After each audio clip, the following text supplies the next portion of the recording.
This is the Cycling Over 60 podcast, Season 2, Episode 27, The Plant-Powered Pedaler, and I'm your host, Tom Butler.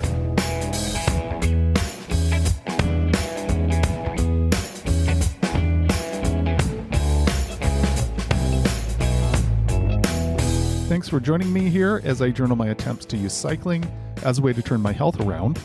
This season of the podcast, I'm working on being able to do a 400-mile ride across the state of Washington. These days, I am just focused on getting through 33 miles that I'll be doing on the Cascade Bicycle Club Chili Hilly ride coming up in 24 days. That means I need to maximize the impact of the next 3 weeks. January was not a good month for the goal I have of riding an average of 10 miles a day. I'm going to have to switch things up if I'm going to get back on track. I'm currently 127 miles behind my pace, so instead of 70 miles a week for February, I'm going to work on getting 90 miles a week. That should make up 80 of those miles. One of the obstacles has been that I'm not riding from home these days, so whenever I ride, I need to load everything in the car, put the bike on the bike rack, then I drive down the valley to ride. In reality, it's only a mild inconvenience, but it has been enough to keep me from riding a few times. Plus, I really don't like the fact that the trail that I do in the valley is so flat. I ran into a county park employee and talked about the bridge that is currently closed down that keeps me from riding from home. From the information he had, I think it's safe to say that the bridge will be closed down for a long time. Not only does the county need to do some work, but apparently the state has to do some work as well before the bridge can reopen. In a few months, there's going to be another bridge that opens on the trail that goes the opposite direction. So I need to come up with a solution that will get me through until that bridge opens. And once it's open, there's going to be lots of options for me to ride from home again. While the Foothills Trail, which I ride a lot, is flat going through the valley, I was able to find a route that has more climbing. And I can do that by taking a road that runs parallel to the bike trail for a couple miles, and that means that's a better training route. And I think I might also be able to add a road in my route that looks like it climbs up out of the valley and add some more elevation by doing that. The current route has 348 feet of climbing in 30 miles, and I think I can raise that up to 1,000 feet by taking these alternative roads to the trail. The roads don't have much of a shoulder, but there are not many cars on them, so I think it is safe. I think I need to do a better job of making it easy to get out of the house and on the road.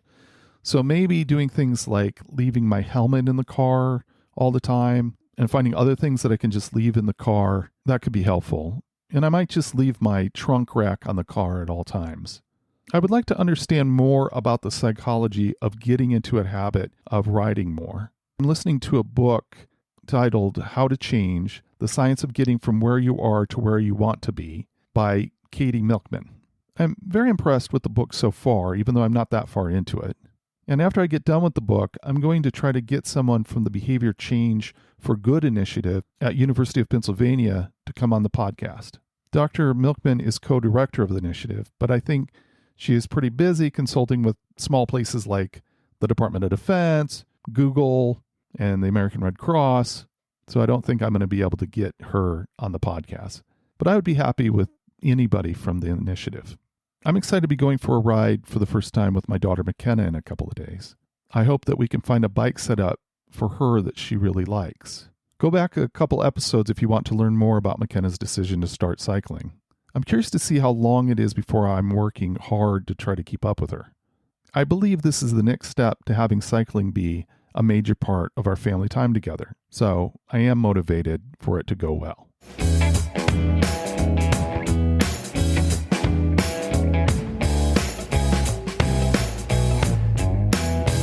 I'm not finding the dietary changes that I'm making to be easy, but I am totally sold on the fact that a plant-based diet, low in carbohydrates, is the solution to my metabolic dysfunction.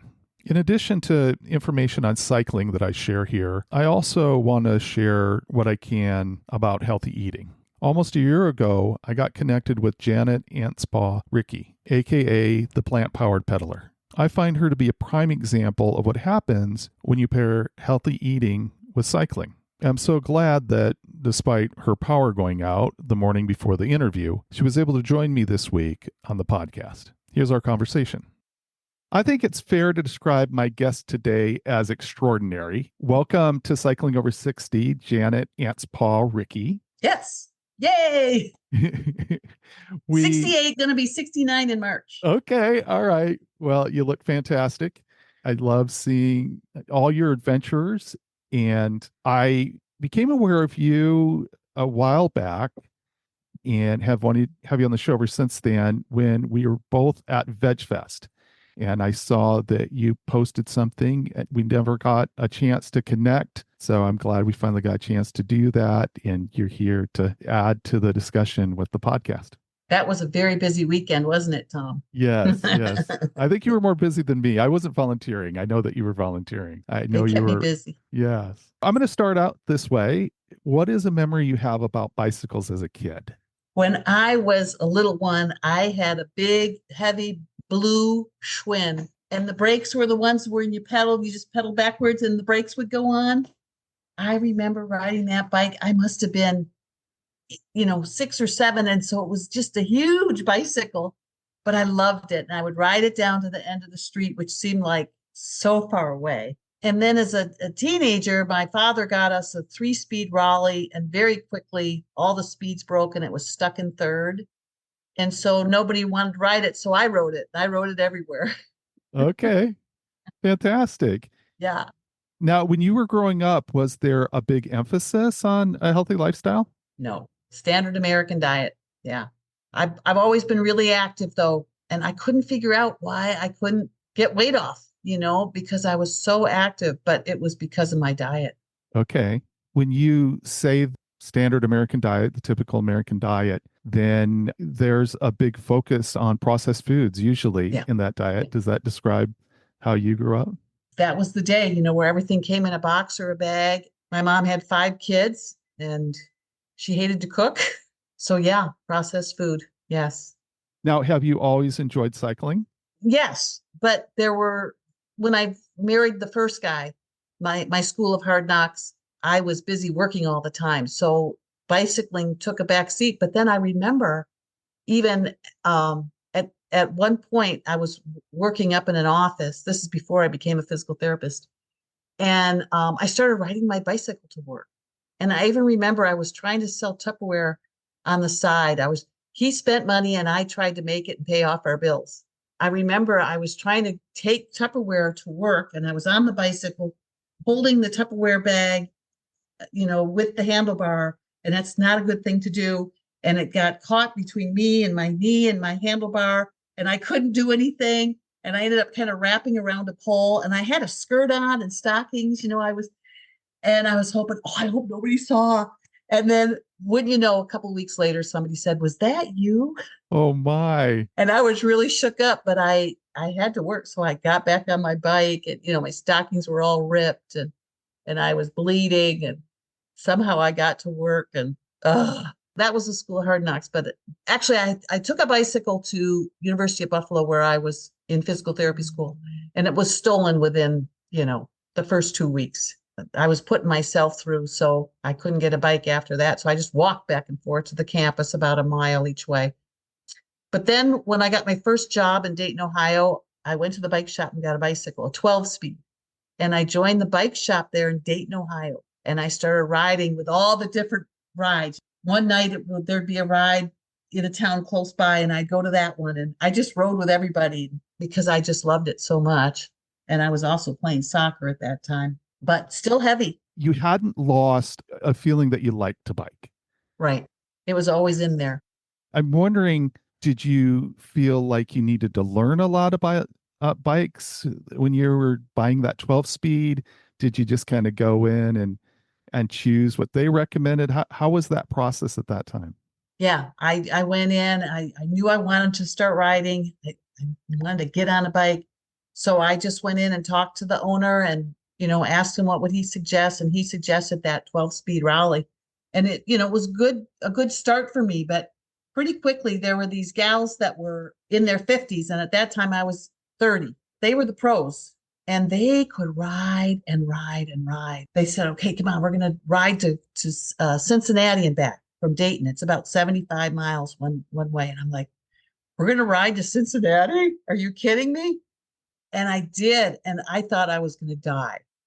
And when I got to where we were staying that night, I said, I can't ride tomorrow. I can't. And they said, you wait, just go to bed. Tomorrow you'll wake up, you'll have a better day than today. And they were right. Wow. The second day was awesome. And I was hooked. Okay. That was it. Okay. I don't know how I did that, but I rode short rides every day. And I must have, tried to get ready for it. But, I was exhausted. Well, that was quite a trip to go from kind of shorter rides to all of a sudden Yeah. 75 miles each way. So good on Yeah. you for that. But they could do it. And I thought they're old. If they can do it, I can do it. I gotta do it, And so I did. And then I did the tour of the Ohio River Valley from Columbus, Ohio to Kentucky. You mentioned going back to school and becoming a physical therapist. How did that impact your view of staying fit, staying active, things like that? I was trying to get fit my whole life. And I did pretty good. I suppose I would have weighed a lot more if I wasn't as active as I was. With that first marriage, he was an alcoholic and I was a compulsive overeater. And I was so frustrated. I tried to, eat my way out of the marriage, out of the misery. And that didn't work. And so when I left there, that's when I was pretty near my highest. I was probably in the 180s. I got up to just short of 200. I couldn't weigh myself after I saw 199 and 3/4. So I don't know how much over 200 I went, but I was a big girl. That's when I was 23 when I left that situation. And I wanted to go back to school and find out if I had any brains left. And so I had been doing jobs that had been so dead end, I was just so bored all the time. I had to leave the state because the relationship addiction is another one. And whenever I would get upset, then he would cry and he'd be a totally different person when he wasn't drunk. So anyways, I thought I got to get out of the state. So I went to Ohio. Purdue University is where the boys went because they got to go to college. I was a girl. So why would my dad didn't want to waste his money on girls because I was just going to have kids and not be able to do anything with it. So I went to and stayed with my sister's girlfriend. They didn't believe that I was supporting myself because I was a girl. And this was in the 70s, like 78, 79. And I couldn't believe it. And they wouldn't give me a loan and they wouldn't accept me into the Division of Undergraduate Education, but I could go to the adult education. So that means you got to take night classes. Well, I could take some day classes and some night classes. So I went and met with the dean and I said, I'm coming all the way from East Aurora, which was about 20 miles from University of Buffalo. Could I just take them all during the day, even though I'm in the adult education side of things? And he said, yeah. And he signed me off. So I took all the courses, took 5 courses, and took all my grades to registration at the end of the semester. And they went, oh, but they didn't think I could carry a full load because I was a girl. So anyways, I did, and I did fine. I got 3 A's and 2 C's in 2 of these weed out courses where there's 400 kids in the class, and C's were pretty darn good. They were passing. So anyway, so then they accepted me into the Division of Undergraduate Education. And then I had to go through 3 cuts in the physical therapy program. Oh my gosh, was that ever nerve-wracking? So we were a small group, maybe 60 of us, and they chopped us down to 50 by the end of the 3rd chop. And each time you come back after being gone for a semester, you look around to see who was it that got chopped. I mean, everybody'd be freaked out because you get really close with that small a number of people. Then I played soccer and I was heavy and it was hard to run and everything. And I contracted mono. I spent summers doing things like hoeing corn in Michigan to get some money together. And I worked as a camp counselor. I came out west to work as a camp counselor for a summer. And I think I got mono from one of the kids or something. And so I really was exhausted and couldn't concentrate and actually had to decelerate. So I took an extra year, which was wonderful because I could slow down and just take in the courses better. And then I graduated in 1984 from physical therapy school. But I was always, what happened when I got to Purdue is I made an appointment with a guidance counselor because I had no idea what I wanted to do. I just knew I needed to get better educated so I didn't have to work at these jobs, these menial jobs that I was working at. And when I was waiting to go into her office, I was leafing through the catalogs, and physical therapy, I'd never heard of it before. And it was doing the kinds of things that I wanted to do. I mean, physical education, I always loved gym, I always loved sports. And I thought, this is what I want to do. So by the time I went and met with her, I said, I know what I want to do. Tell me how to get it. And then it was like, well, it's a very competitive field. Are you sure that's what you want to do? And because I'm a heavy girl here, and I don't know if that influences people, but I think it does. Even when I went to get my transcripts from my high school, the guidance counselor said, "Oh, come on, Janet, be realistic," But I got in. I had to interview, and they accepted me, and I made it through the whole thing, and even had to decelerate, and I loved it. I mean, I'm a kind of a geek. I love reading the science, and yeah, I've always been interested in being fit.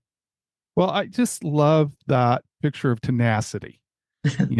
I mean, it's a situation where you stuck with it and you saw where you wanted to be. You wanted to be in a different place and you pursued it. And I think that's an awesome story of what happens when you stay with it and pursue it.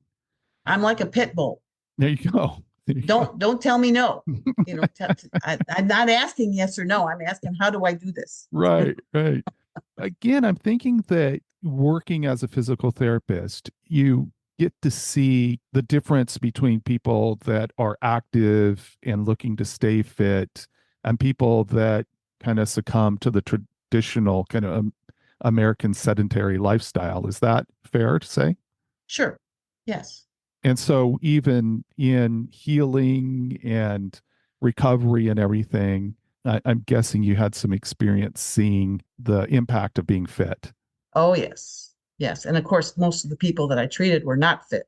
I became interested in joint pain. I actually continued to educate myself, and I became diplomaed in mechanical diagnosis and therapy, treating low back pain, neck pain, and all the joints respond to certain movements and positioning, and figuring out, what aggravated the joint pain and what alleviated it was amazing. And it could help people avoid the bad things and do more of the good things and allow the body to do what it naturally does, which is heal. So I quickly became bored with the physical therapy, shaking and baking, hot packs, ultrasound, massage, passive treatment for people that needed to be active. I mean, even if they were not real fit people, they were active people. So, in other words, they needed to be able to cook, clean the house. I mean, a lot of things, drive in the car, which is very difficult when you're suffering from a low back pain episode. So I took some post education courses and then continued to pursue this method that I saw gave results immediately. I mean, they treat patients right in front of the class, and over the 3 or 4 days, the person is 95% better. That's how dramatic it is. I thought, this is for me. And so I pursued it and became the faculty. And I was one of 2 women. There was a woman on the East Coast and me on the West Coast.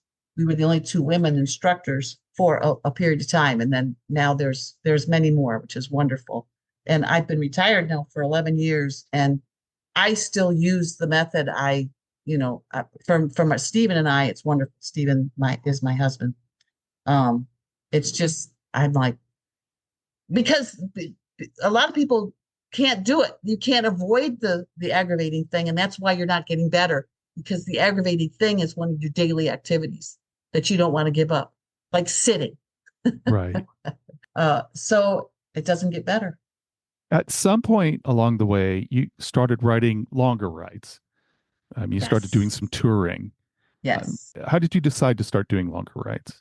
Let me tell you. Well, out here, there's Seattle to Portland.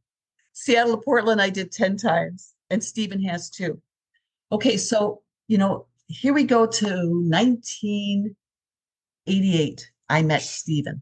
So I moved out here. I was in Dayton, Ohio, and then I came out here to spend a couple of weeks with my brother. And I'm like, what am I doing in Dayton, Ohio, when I could be out here in the West? And everybody likes the same kinds of things that I do, because in Dayton, you're going to do what? You're going to Aren't you getting tired? And I mean, I finally found somebody that would do a triathlon with me.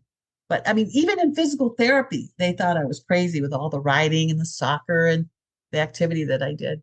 But out here, it's natural. Everybody's out walking and riding and rollerblading and skiing, and there's just a lot of active people camping. Stephen was not riding a bicycle. He had, but he felt he was too old now. He was 40 and I was 32 when we met. And I said, well, I've got to go do this training for this ride. I said, would you be willing to come pick me up in Portland? You know how you always have to find a darn ride back. He said, yeah, I'll come pick you up. So for weekends, I would be gone doing a 50-mile ride, because if you can do a 50-mile ride in Kitsap County, you can do STP 200. And you've been over here. It's very hilly over here. So he came and picked me up. And of course, 10,000 riders, all ages, all shapes and sizes, all different kinds of bikes are coming in. And he's caught up in it. He says, that's it. I'm going to do it. So he got a bicycle and he trained with me, and he did the Seattle to Portland the next year. And I said, well, you know what I really want to do? I want to ride across the country. And he said, okay. I couldn't believe it. So in 1990, we did the Northern Tier with the adventure cycling maps. And that I thought, okay, I'll get it out of my system. If I just take time off, work real hard, get all the bills paid, save up, and then take 3 months and cross the country. And it just got me hooked even more. It sounds like it did the opposite than get it out of your system. The hardest part was when I came back. It took me about 2 years to get back into, work, come home. Oh, I just hated it. I didn't want to work. I said, Stephen, we need to work and get as much money in savings and in investment as we can so we can retire and just ride. And that's what we did. I retired when I was 56. He was 59. And when he retired at 59, he went out and got the maps for the Trans-American, and he took off and wrote it by himself. And I virtually followed him because I was, teaching, and I was really in, getting enough for retirement, but he rode across the country by himself. Okay. And then I said, okay, but you got to promise to do it when I retire. And that's where the first around the country trip came, the 11,695-mile one, because I added to it. I'm glad I'm talking to you, because I am hoping in September to do the first leg from Anacortes to, I'll stop at the Idaho border on Highway 20, which I think was that part of your route. Oh, yeah. Yeah. Oh, yeah. The North Cascades Highway. In fact, we're doing that this summer. Are you really? Yeah, we're going to take the train to Spokane and then ride back. Okay. Yeah. Well, later summer or midsummer, do you know? July. Okay. I'm trying to get past the heat.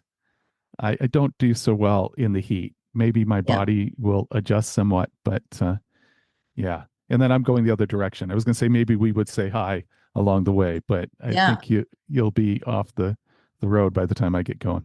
Well, I've actually been known to skip the train and just ride to wherever the ride starts. Okay. In fact, this year we were supposed to do it this last August, but the fires canceled the whole thing out. And, it is cooler in the mountains, just to let you know.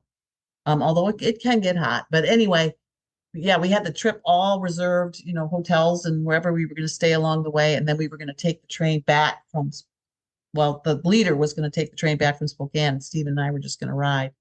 So I'm not sure what we'll do this year, but we're going to come back the North Cascades Highway. So we'd probably go out a different way if we went out like along the Columbia or something. I don't know. Yeah.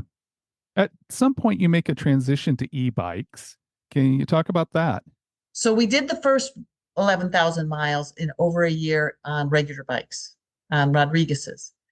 And then Steven said, okay, if I'm going to do another long tour, now he's in his 70s. He's 76 this year. So he would have been, I think, 73 when we did the 2018-2019 12,000-mile trip. He said, if I'm going to do this, I'm going to need some assists. And I said, well, okay, let's go try some out. And so we rode all different e-bikes. But the first one that I rode was over at Seattle Electric Bikes. We went over there and we hopped on the bikes and I rode it and I said, if you get one of these, I'm getting one too, because it just was immediately so much fun. And so for the next year, we just everywhere we went, we tried out the e-bikes if there were any in that area. We'd find a bike store and say, can we try these? And so we rode all different kinds of bikes, and we wanted one that was really strong to where we could load it up as much as we wanted, and it would go up to 70 miles with no problem. We actually ended up with the Bolzel Crosslight E at Seattle Electric Bikes. We'd kind of forgotten about them because we've been on so many different bikes. So we thought, let's go back there and try those. And as soon as we got on them, because we tried so many different bikes, we knew right away, these are the two bikes. Now I think I'd do a Vado 4 or a Cube. Those are a couple of really good brands. And when you say that, is that keeping in mind that you use them for touring? Those brands, those models are particularly good for touring. They need to be able to do lots of mileage. They need to be able to be so sturdy. They need to not be so heavy themselves, because there are times on a tour, like down there along the Columbia, there's at least 3 flights of stairs that you have to climb up. Is it at Cascade Locks or one of the little towns there on the bike path? Fully loaded, we had to lift the bikes up the stairs there. So there are situations where you there's a walk assist, but you can't use a walk assist to get up steps. They're big stone steps. Have you been down there? I haven't. No. Oh, No. Tom. Oh, There's beautiful. so many. I'm telling you, doing this podcast, there are so many routes, that I have on my list to do. Yeah. In an interview that I read, you said that once you get started, it's hard to stop. I can hear that in what you're saying, but can you talk more about that? I don't want to get on a train. I don't want to get on a bus. I want to ride. I want to see what's around the next bend. Who am I going to meet at the next town? What kind of situations are we going to get ourselves into? I just love to ride. I love to tour. There's just something about it. It just gets under your skin, and I have a really hard time stopping once we start. And just like you said, there's so many paths. So for instance, when we started out on the Trans-American in 2014, we did the Trans-American, but then he says, Janet, we got to do the C&O, the Gap and the C&O. So in Kentucky, we turned north. We went up to Lake Erie because I'm from Buffalo. So I thought, I want to see Lake Erie. So we saw Lake Erie. Then we went over to this point where you go down into Pittsburgh for the Pittsburgh Spur. And that's where we picked up the Greater Allegheny. And then we took the C&O right into Washington, D.C. I mean, and right when you come out, there's a hostel, and we stayed there, and then we found our way down to Virginia and back to the Trans-American, and we took that back west to where we'd left it in Kentucky, and we went down the underground. Oh, it was the Underground Railroad route that we were on. So we did the Trans-American to the Underground Railroad route to the Pittsburgh Spur to the Gap to the C&O. So then we went Underground Railroad route down to Mobile, Alabama, and then the Southern Tier to San Diego, and then the Pacific Coast ride back up to home. Because why get on a train when you could do it on a bicycle? I mean, there's a real pattern there of you starting out going, yeah, but we got that one more. Yeah, but there's one more here. There's one more here. So that one more trail. Stephen calls it mission creep. Right. Okay.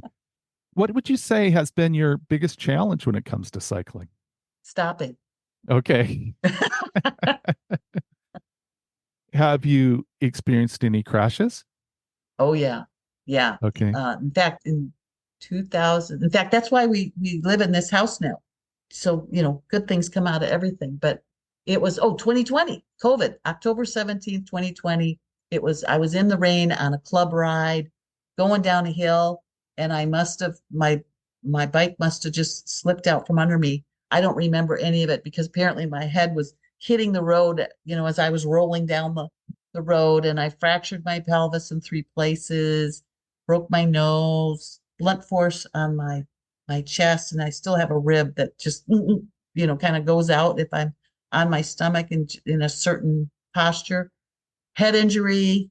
So it was a pretty significant injury. And then Stephen had surgery. So I had that on a Saturday, and then he had surgery that Monday. We thought, well, you might as well, because then the two of us will just be laid up. And Emma and Dennis, who were two bicycling buddies, they came and took care of us and cooked for us because we were already whole food plant exclusive. And so they knew what to make us, and they just graciously came and helped out, because at first, I was just gimping around on a walker. I couldn't even put weight on it for like the first week, or gradually as the week went on, I could. But fortunately, I'm a PT. So within 4 weeks, I was on a trainer on the deck, riding on my trainer. And within 5 weeks, I was back on the bike on the road again on the e-bike. Wow. So That's quite a testament to the power of the body to heal when you give it what it what it needs. And needs. yeah. Yeah, it really is. It goes so much faster if you just give it, the first week I just didn't worry about anything. I just let it heal.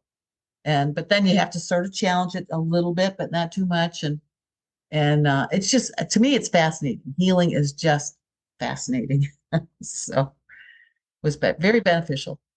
Now, you guys were featured in an Adventure Cycling Association article at one point, and they Mhm. said that you and Steven have, quote, checked off nearly every big bike tour you can imagine. And I can understand that. Well, we've done the Northern Tier, the Trans-American, the Southern Tier, the Pacific Coast, the Underground Railroad Route, the Gap, the C&O. We've done the East Coast Greenway. We did another version of Northern Tier going across South Dakota through the Badlands and Mount Rushmore and by Crazy Horse. And so we wanted to see some different things. So we've been across the North twice. We've been across the South twice. We've been up and down the Pacific Coast 3 times. We just, yeah, we've done a lot of touring. We've been over in Europe. We've been to Germany and Austria, and we've been to New Zealand. I spent a month last year in Australia just doing rides from Perth. I didn't do a tour. I just was staying there while Stephen was at a retreat. I just love to go explore. Can you talk about that? What is the difference that it makes, like traveling through new areas on a bicycle versus in a car? Well, you learn it. You know it better than the locals, because you're riding and you don't want to be on a main street. So you're doing the back roads. And when I used to be a physical therapy instructor for this technique, the McKenzie technique. And we would go to a town about a day early, because I developed these migraines as my health was not doing great, because when I teach, I love it. And so I give it 150%, wear myself out. Then I'd come home and I'd have to treat patients, and it was too much. But I would we had these bike Fridays, and we'd go a day early so that if I got a migraine, I could at least sleep off that day. But if I was okay, then we could put our bikes together and we would go explore the town, and we would know the town better than the people in the course.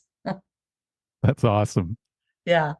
Oh, it's wonderful exploring a town on a bicycle. It's so much easier to find things, because you can stop and start and turn here and turn suddenly, and not in front of anything, but and of course we'd find the grocery store, and we might find the library, and we would look things up. I mean, Google Maps and Ride with GPS has just been game changing. Hmm.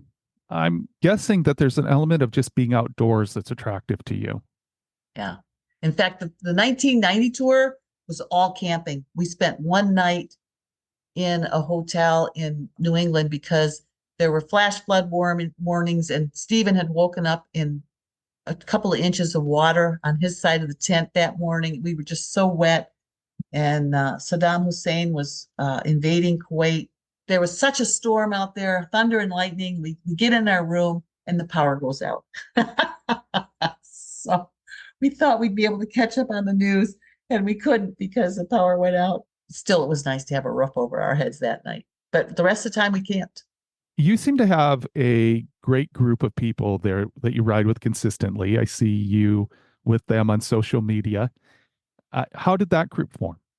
So we have a club, West Sound Cycling Club, and there's a small group of us that like to go on all these tours.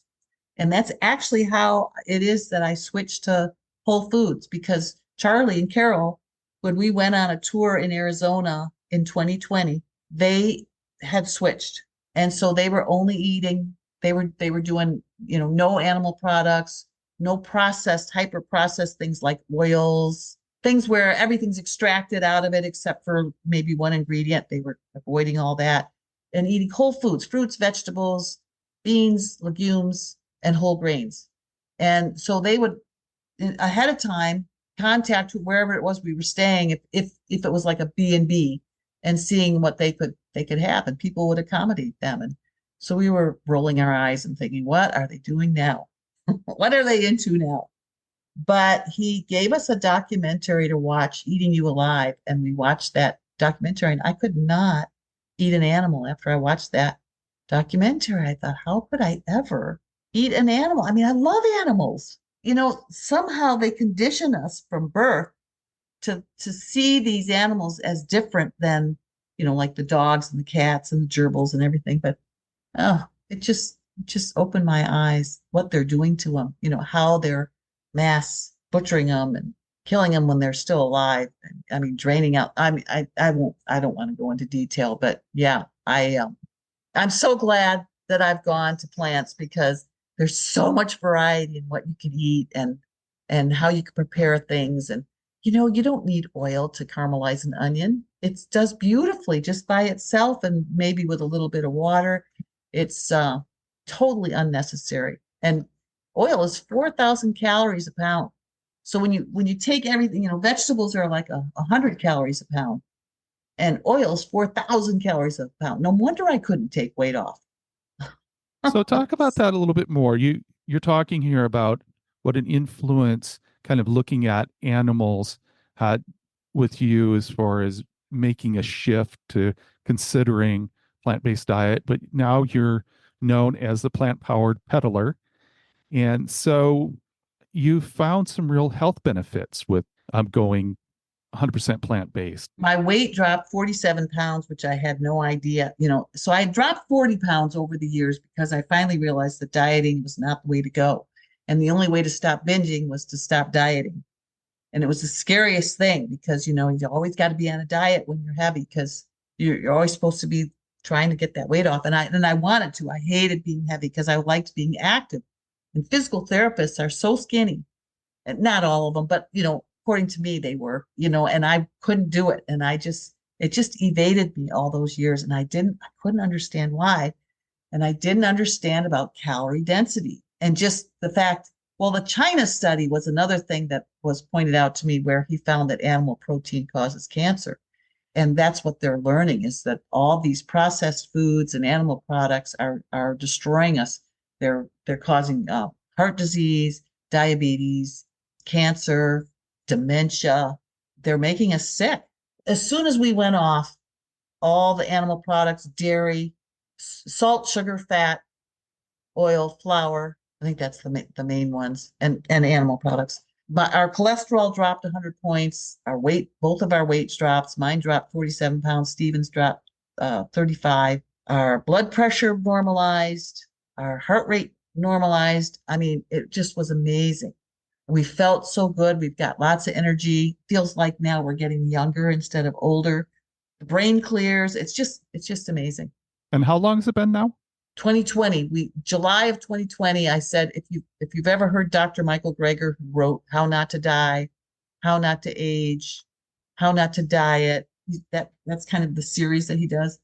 I listened to him on YouTube and I bought his cookbook and I just started making meals out of his cookbook because when you can't eat animal products and processed food anymore, you think, what is there? Because that's all we ate.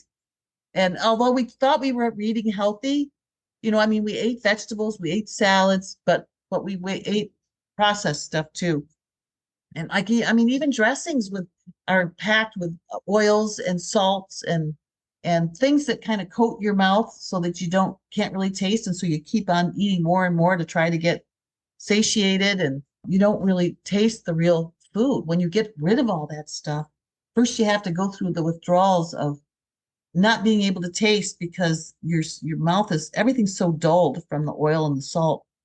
It takes a while to reset your palate, reset your microbiome so that it starts to crave real food. And once you crave real food, you don't ever want to go back because it's just amazing. I'm hearing a couple aspects of an adjustment period. One is what you just got done talking about is letting your system, including taste buds, but kind of your entire body adjust to having different things put into it. And then also this adjustment of finding different things to eat. And it sounds like you are well ahead as far as all the sources you found for good foods, foods that you look forward to. You're not like wiped out any tastefulness or anything. You know what I'm saying? Your I've actually food. got more in.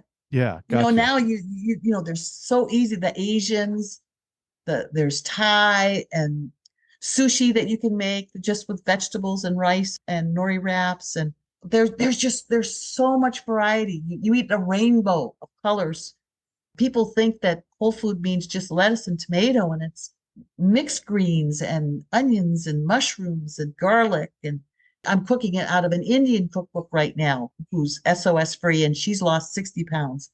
And I mean, the Indians have a really hard time giving up oil, but when they do, oh, their stuff, their spices, they're so wonderful, just toasted dry in the pan before you add anything else. And then it's just, I have a YouTube channel now and I cook to give people ideas. And there's a lot of us out there now. And there's lots and lots of books now. There's the Jane and Ann Esselstyn. And Dr. Caldwell Esselstyn is the prevent and reverse heart disease cardiologist at the Cleveland Clinic. And he's 89 years old now. And he's just amazing. And he gives heart patients the option of going whole food. And they found that you could reverse your condition oftentimes eating whole food plant exclusive. And you just have to be really strict for a while. And they show how an artery is clogged.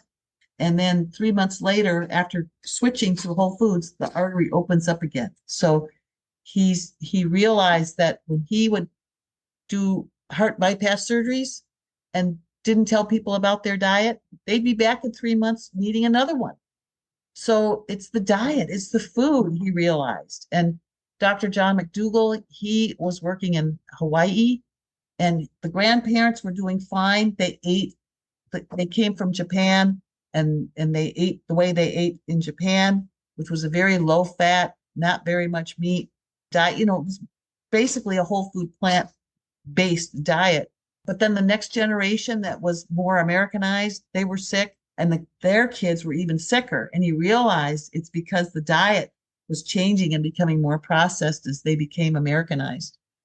And so he writes the book, The Starch Solution, and he studied all the different cultures. And we grow up, those of us that survived on beans, potatoes, rice. If you look at the different cultures, they weren't meat laden or oil laden. It's just since we've become more affluent, we've brought those in, and it's doing us in. I think it was World War II, Germany took over Sweden for a while. And so they took all the meat, and the degree of heart disease went way down amongst the Swedish people. And then when the war was over and Germany left and they got their meat and their dairy back, the incidence of heart disease went right back up again. And Dr. Esselstyn tells that story, and he says, we didn't pay attention. And it's just, the research is so obvious that that's the way to go to avoid the chronic illnesses. And yet, we all want to ignore it because we're just hooked. There's a thing called the pleasure trap, where our brains are wired because for generations, we've been in a lack situation, in a starvation situation, couldn't get enough food. And now we've got way too much food. And so it's very difficult for us to turn off the brain. The brain sees the calorie dense food and it says, that's what you need. And it's what helped us to survive. But now it's killing us. It's doing the opposite, but we can't give it up. I mean, it's just, the brain seeks pleasure, avoids pain, and wants to conserve energy. So it wants to take the quickest route to what will fill us without regard to the nutrition of it. And so it's up to us to make the distinction and shift it. Now, I can hear your passion in that and the impact that it's had on you personally. And I think that you are an influence on people, partly because I think you're a natural teacher. So, talk about that. How does it feel when you see someone either becoming more active or someone walking away from the standard American diet based on your interactions with them? How does that feel? It's a miracle. I just, this is really what I should have been doing instead of physical therapy.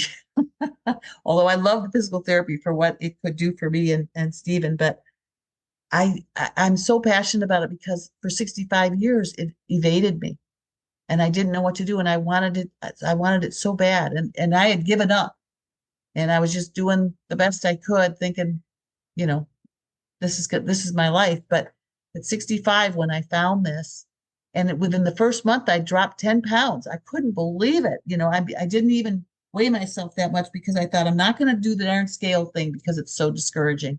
I just want to feel better. I want to get my cholesterol down. It was more for health than, although I wanted the weight loss, and it worked, and it just kept coming off, and over 15 months, the most I could ever get down to was a 138. That was my Weight Watchers goal because I did all the diets. Weight Watchers was one of them. I was a lifetime member 3 times, and I would get to 138, and then they say, okay, you've reached your goal, so now you're gonna eat like normal people. It's like, no, I'm a volume eater. I can't eat like normal people. I can't eat fast food. I can't do soda pop, which I'm so grateful for because it's terrible for the body. It's just once you realize and you picture this stuff going into this amazing machine that we have that can pedal my butt across the country, around the country, I don't want to ruin it. And so, and also watching my family, they're all on blood pressure medication. They're all having problems with their memories. My brothers have Alzheimer's. My dad had it. I mean, it's just heartbreaking. And their diets are terrible. And like my sister, she lives right next door, and I tried to talk her into getting healthier. And she was like, yeah, yeah, yeah. And then now she goes to the doctor. She's pre-diabetic. She has breast cancer. She's got high blood pressure. They want to put her on all these meds. And she comes to me with a pad and a pen. She says, okay, tell me what I have to do. And she did it. She did it last February. She dropped 30 pounds. She's gone through chemo. She's had no side effects. I mean, it's incredible the recovery that you have, even if it's too late and you get things like, I mean, for 65 years, I could definitely have something going on in my body, but I'm going to eat this way because your body can heal. It can still heal. So, and you'll hear so many stories on YouTube of people that, they find out that they've got cancer even after they've gone on the whole food lifestyle track, but they respond better to surgeries afterwards and they heal back up. They get over it. They cure it. I mean, they're not supposed to use that word cure, but they're in remission and they're doing great and they feel better than they felt. This one fellow, he was in his 80s. He had end stage heart disease and he met Dr. Esselstyn and he switched to a whole food diet. And he is now almost 90 and he's hiking. I mean, he was end stage. He could not even walk hardly. He was so afraid that the big one was going to hit him. And now he's doing all kinds of things again. So he says it's his best life since he's gone whole food in his 80s. When you are in the circle, when you're traveling in the circles of people that are making these changes, you just see incredible things. Yeah. You really do. Yeah. We're all so happy. And, it used to be we'd get a hotel near a restaurant. Now we get a hotel near the grocery store. And if there's a co-op, oh, wow, there's a co-op or, or one that specializes in organics or something. Yeah. That's what excites us now. Or with them, they still go out to eat. I don't.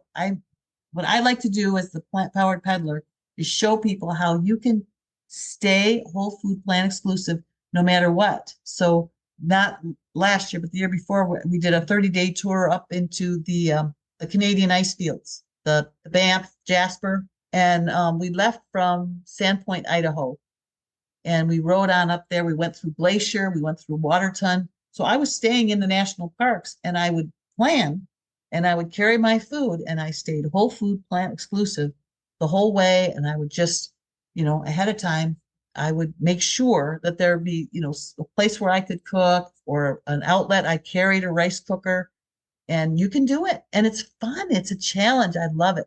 I get to eat all I want of my food instead of struggle at a restaurant where, they just can't not put oil and salt in things and ruin them. To me, it contaminates them now. I don't want it. You talked a little bit about some of the things that you have coming up, some of the rides you have coming up. Yeah. What are some trips that you're really looking forward to in the future? Well, I mean, this ride back from Spokane, I've been wanting to do that North Cascades Highway again on an e-bike. So that's one of the things that once we got these e-bikes, we thought we have to redo everything because it's so much fun on the e-bikes. So there's some of that going on. We've got a ride that's going to go around the Olympic Peninsula and down to Eugene. That's going to be in June. Last year I call it the two volcanoes and a nursery ride. I want to do that again this year. That's a hub and spoke, and we'll go up Paradise to Paradise Lodge. So we start in Ashford and we ride up to the lodge. I love that ride. It's such a fun ride. And then we go to Mount St. Helens. And I think this year we're going to stay in Randall and go up the windy side. But the last couple of years we've gone up to the observatory. This last year we couldn't get to the observatory because there was a big mudslide, but we got to within 1 or 2 miles of it because we rode past the closed sign until there was a fella in a truck that said, well, you better not go any further because there's uniforms up there. They might give you a ticket or something like that. Okay. He says, but Sunday, where none of us are up there, but we had a lead. So, and then the nursery there's the Burt Ridge Nursery in Onalaska. And the fella Mike who owns it there, he took us on a tour. He just happened to be in the mood. And that just was a wonderful experience to hear how he found his nursery and all the things that he grows there. And that was really cool. That's cool. Well, I want to come out sometime and do a ride with you guys. Yeah. I think right now I'd have a hard time keeping up on the hills of the Kitsap Peninsula, but maybe. We'll be kind. Okay. Being in a club, we just go whatever speed whoever's riding with us can go. And we come over to Seattle, so we could come over there. I love it out there. I'm getting ready to do the Chili Hilly on Bainbridge, which is a little bit similar terrain. Oh, yeah. That's Kitsap County. Definitely. We usually do it on a day other than Chili Hilly. There's also the possibility of me trying out an e-bike, which I haven't ever ridden a ways. So that would be kind of fun too. So I'll have to figure out some time to get over there. Okay. You mentioned your YouTube. What's your YouTube channel, and how are other ways that people can follow your journey? But I will send it to you. I put all my links in my journals. I'm in the Cycle Blaze and Crazy Guy in a Bike, Plant Powered Peddler. In the Instagram is Love to Cycle Ricky. Yeah, I'll send you all. I'll send you that page of the PowerPoint. And then I can drop that all in the show notes so people can find it there. Excellent. Janet, that's so much fun having the time to talk to you and hear your story and your passion. And I look forward to seeing more of your adventures that you have. Thanks for coming on. I'm so glad we were able to connect. That was just so strange that we couldn't get on because of the darn power outage, but it worked out. It did. Well, thank you again, Janet, and the best of times for you and Stephen as you're out and about, and we'll talk again later. Sounds good, Tom. Good to meet you. You too. Bye now. Bye-bye.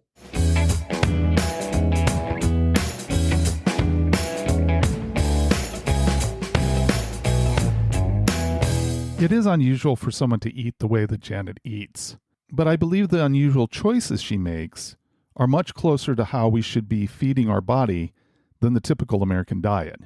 We are just learning so much about how wrong we have been about the very fundamentals of healthy eating. And these errors have directed the recommendations of how to eat for a long time. I find the most interesting comments that Janet made were about how she enjoys food so much more than she did in the past. I think most people would find that hard to understand, but I have had some of those experiences myself. I am more than a little jealous of the bike tours they have done. It makes my 400-mile goal this season seem quite small. I really want to experience new places at the pace of cycling. Hopefully in the future I can find a way to do something like a month-long cycling trip. I'm not ready to get on an e-bike yet, but at some point in 15 years or so, I think I will be looking to make that switch. Janet is definitely passionate about cycling and plant-based diets, and I would love to hear the part of your health journey that you are passionate about. You can find my email and the podcast Instagram in the show notes. Take a minute to share your story. I will also put in links to Janet's information in the show notes. Janet's story of her bike accident makes me think about riding safely. I hope all of your rides are safe. Good luck with all your adventures, and remember, age is just a gear change.